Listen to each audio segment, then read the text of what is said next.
नमस्कार, मैं हूं आरजू अंसारी और आप देख रहे हैं राष्ट्रीय जगत विजन न्यूज। राजधानी रायपुर के डीडी नगर थाना क्षेत्र में 11 सितंबर को हुई गैंग वॉर के मामले में पुलिस ने बड़ी कार्रवाई करते हुए आज 5 आरोपियों को गिरफ्तार किया है। पुलिस ने गिरफ्तारी के बाद आरोपियों का जुलूस भी निकाला और उन्हें घटना स्थल पर ले जाकर साक्ष्य संकलित किए। साथ ही आरोपियों से कानून हमारा बाप है, अपराध करना पाप है जैसे नारे भी लगवाए। गिरफ्तार किए गए आरोपियों में वैभव रागी, ओम दुबे, शुभम मिश्रा, आयुष अग्रवाल और ऋषभ ठाकुर शामिल हैं।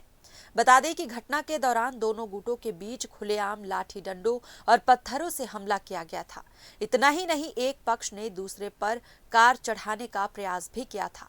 इस पूरे घटनाक्रम का वीडियो सोशल मीडिया पर तेजी से वायरल हुआ था, जिसके बाद पुलिस पर कार्रवाई का दबाव बढ़ गया। सीएसपी राजेश देवांगन ने बताया कि आरोपियों की पहचान वीडियो और अन्य सबूतों के आधार पर की गई है। उन्होंने कहा कि डीडी नगर इलाके में इन आरोपियों ने बीच सड़क पर उपद्रव कर आम नागरिकों की सुरक्षा भंग की थी। रायपुर पुलिस ने साफ संदेश दिया है कि अपराधियों को किसी भी हाल में बख्शा नहीं जाएगा और कानून से खिलवाड़ करने वालों के खिलाफ सख्त कार्रवाई की जाएगी। रायपुर से अजय श्रीवास्तव की रिपोर्ट।